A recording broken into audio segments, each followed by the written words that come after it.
You ever come home to find your whole world torn to pieces, like someone reached into your chest and ripped out everything that mattered?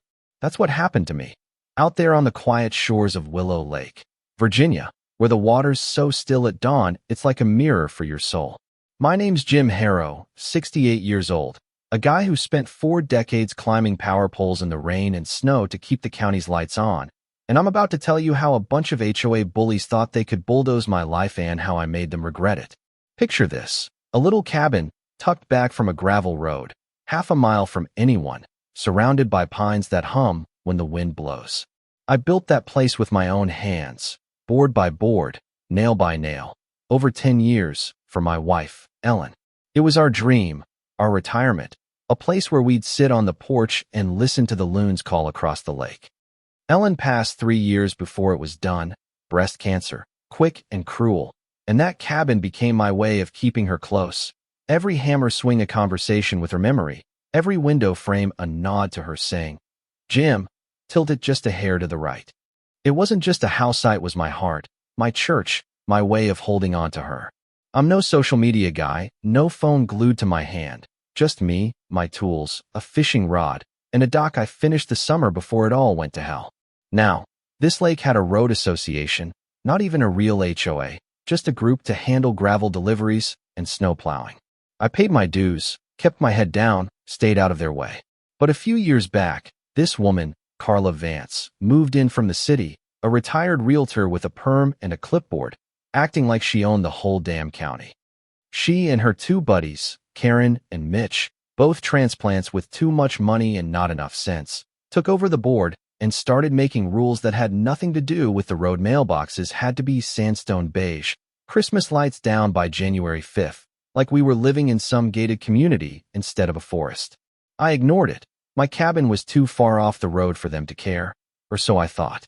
It started on a chilly Tuesday morning, early spring, when I was walking my property line, checking for storm damage.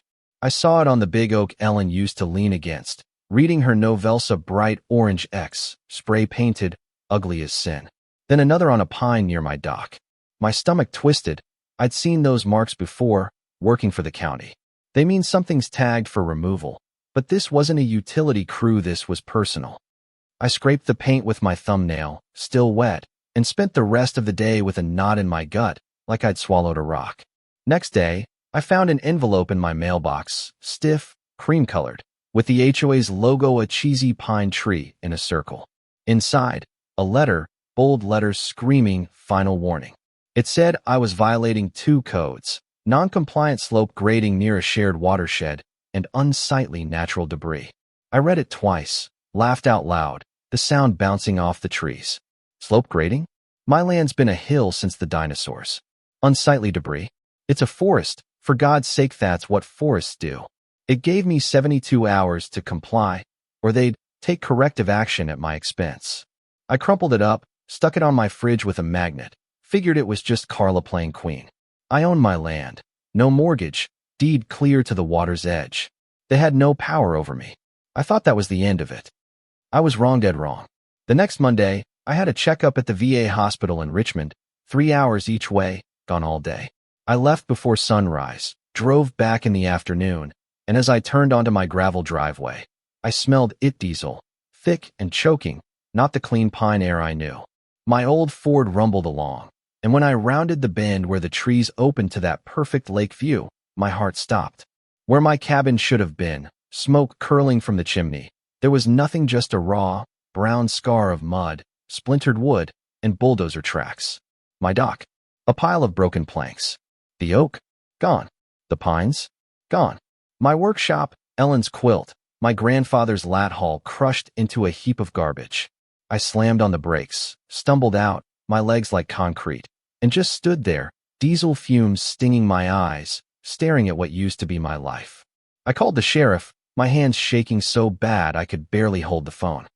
Took them 40 minutes to show UPA young deputy and an older sheriff who looked like he'd rather be fishing. I tried to explain, my voice breaking, pointing at the rubble. The sheriff kicked at a splintered board, while Carla Vance pulled up in her shiny SUV, holding a manila folder like it was a scepter. She ignored me, handed the folder to the sheriff, who flipped through it, nodded, and walked over. "Mr. Harrow," he said, flat as a board. "Ms. Vance has a board vote authorizing the demolition. Says you got multiple notices." I held up my hands. "One letter. Nonsense. No legal weight." He sighed. "This is a civil matter. Take it to a judge." And they drove off, leaving me in the mud with the woman who'd erased my home. Carla straightened her blazer, gave me a smile like a snake, and handed me another cream envelope. "This is the invoice," she said, her voice dripping with fake pity, "for the environmental cleanup and demolition. $17,900, Jim, due in 30 days. I didn't take it. I just stared. She set it on my truck's hood, got in her car, and drove off, dust settling over the ruins. I picked up the invoice. Attached were violation notices, photos I'd never seen, signed by a licensed inspector, Rick Teller, Carla's brother-in-law. There were emails, too, claiming my land was a catastrophic erosion risk. My land hadn't changed in 60 years. The only catastrophe was their bulldozer. I called my insurance agent that night, sleeping in my truck under an old blanket. I sent him photos, explained everything. He sounded sorry at first, promised to check. 2 hours later, he called back, voice cold. "We're denying the claim, Mr. Harrow. The HOA says this was an authorized demolition for code violations. Our policy doesn't cover voluntary demolitions." Voluntary? They flattened my home without me knowing, and it was voluntary? That was the moment I broke, not with tears, but with something colder, heavier, like a stone settling in my chest. For 2 days, I did nothing, just sat in my truck at a rest stop, staring at the horizon. Then the shock burned off, and anger took its place. Not loud, not wild, but quiet, patient, like a storm building far out at sea. They had a plan, paperwork, a whole system to make this look legal. I needed more than a lawyer. I needed a map through their maze. So I drove 3 hours to a small town, to the brick house of my old friend, Judge Henry Hank Waller, retired, the toughest, smartest guy I knew, with no patience for bullies. I knocked. He opened the door, took one look at my face, and said, "Get in, Jim. Coffee's on." I laid it all out on his kitchen table: the warning, the invoice, the insurance denial. Hank listened, fingers steepled, silent as a hawk. When I finished, he pulled out his laptop, typed for a minute, and turned it toward me. Court records: 2 lawsuits against the Road Association, one from 5 years ago, one from 8, both settled out of court with gag orders. Both about the HOA claiming imminent danger to force property sales. It was a playbook. They'd done this before, just slicker now. Hank looked at me, eyes hard. "They're running a racket, Jim. They scare people with paper, count on them being too broke or too tired to fight, then take what they want." I stared at the screen, saw the names of 2 other families they'd crushed. That cold anger inside me turned sharp, like a blade. "We're not suing them, Hank," I said. He raised an eyebrow. I took a breath. "We're ending them. Saying you're going to take down an HOA is one thing, doing it's another." Hank was clear. "Anger's a lousy lawyer, Jim. Evidence is your hammer, and you need a big one." I wasn't a detective or a suit, but I was a lineman. I knew systems, how things connect, where they break. This HOA was a machine, and I just needed to find the loose wires. I called my niece, Sarah, a civil engineer who sees the world like a blueprint. I told her what happened, and her voice went tight, but she stayed sharp. "Send me everything, Uncle Jim, every scrap of paper, especially that slope violation." Then I went to my neighbor, Mike Scout Delgado, a retired Marine who lived like a ghost, cameras everywhere, drone in his shed, trusting no one. I barely got 2 words out on his porch before he nodded. "Saw the bulldozer, Jim. Already pulling footage." My last call was to an old guy across the lake, Mr. Ellis, a former county clerk who kept records like a monk. He knew how the HOA filed its votes, its minutes. With Hank on the phone, we turned his basement into a war room: maps, timelines, papers everywhere. Sarah struck first. She tore apart the violation notice in 10 minutes flat. "This is junk," she said. "No soil tests, no geotechnical engineer, no county filing for an imminent danger claim. The jargon watershed instability was legal nonsense, no basis in county code." She pulled my land survey from when I built the cabin: clean, stable, no issues. Then she checked the inspector's license number. It belonged to a guy disbarred 7 years ago for fraud. A ghost signature on a ghost report. Scout delivered next to hard drive with months of footage. One clip, 2 weeks before the demolition, showed Carla, Rick Teller, and another board member, Karen, on the road, looking toward my land. The drones might caught it all. Carla laughed. Don't worry, we'll get that old redneck out. He won't know what hit him. Rick chimed in. I'll make the report look real official. It was a conspiracy, caught in 4K. Mr. Ellis sealed it with county records. The HOA, a nonprofit, was breaking state law. Fake proxies, votes without quorums, signatures from dead people. The vote to destroy my cabin? Illegal from the jump. Hank took our evidence, Sarah's report, Scout's video, the records, and built a binder thick as a phone book. He had me write a statement, plain and simple, no tears, just facts. The timeline, the lies, the bulldozer. Most folks would sue, he said, but that takes years, costs a fortune. You want to end them. This, he tapped the binder, is a criminal referral. We're sending it to the Attorney General. It was a quiet Sunday morning, week 3, and we weren't asking for money, we were asking for handcuffs. The AG's office moved fast. 2 weeks later, they set an emergency hearing to put the HOA into receivership while they dug deeper. Hank told me to represent myself, no lawyer, just me, a guy whose life got flattened. Let the judge see you, Jim, not a suit. I showed up in my best flannel and work boots, binder under my arm. Carla and her crew were there, huddled with a slick lawyer, her smirk sharp as ever. She leaned close, whispered, Think anyone cares about your little shack, Jim? We've got the best lawyer in the county. You've got dirt on your hands. I didn't blink, didn't speak. The anger was cold now, coiled, waiting. In the courtroom, small and oak-paneled, the judge, a woman with eyes like a hawk, heard the HOA's lawyer first. He spun a tale.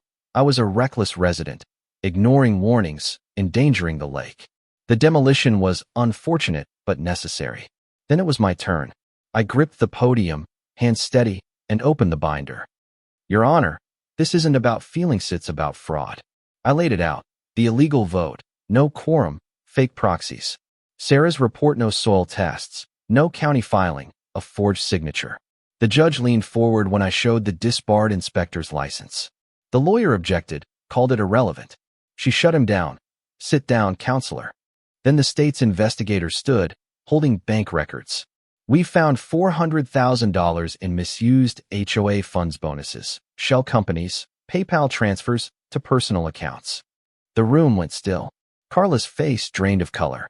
Then it happened. Her mic was live, and she hissed to her lawyer, I told you not to use my PayPal. The whole courtroom heard it. The judge's gavel cracked like thunder. She didn't just grant receivership, she ordered a RICO investigation, froze their assets, and set the HOA's world on fire. The community exploded.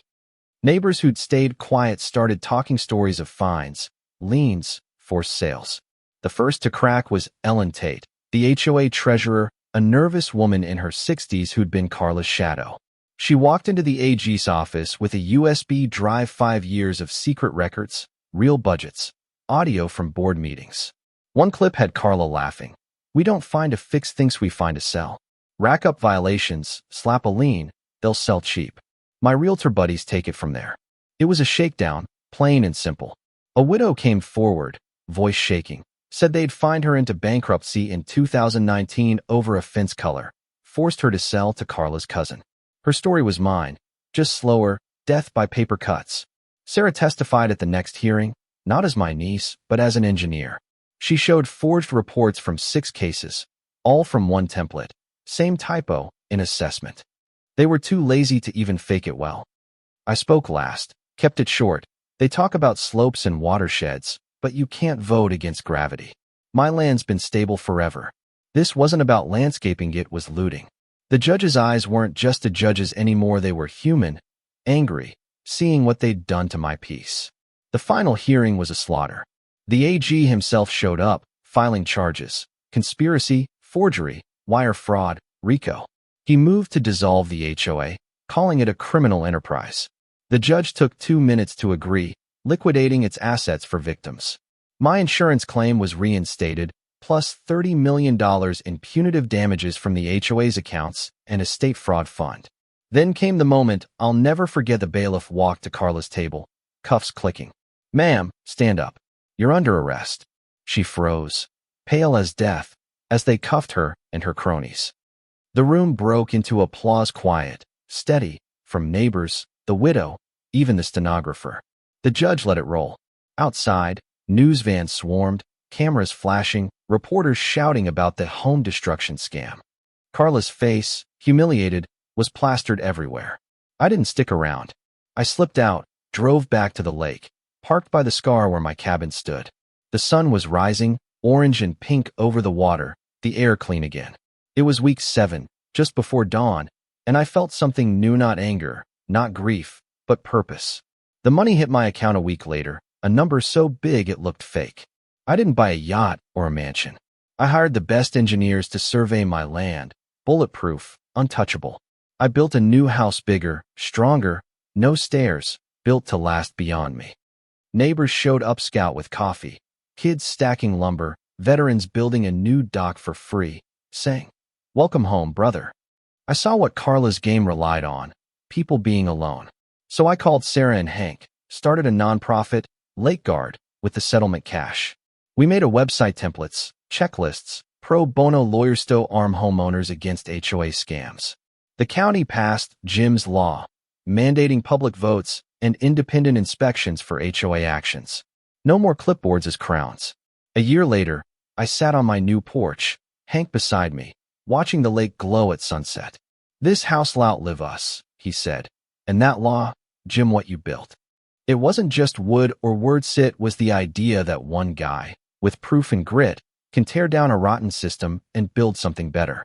They took my home, but they gave me a fight worth winning. So, tell me in the comments, where are you watching from? And what would you do if someone tried to bulldoze your life? Justice ain't easy, but when it hits, it's cold, and it's final.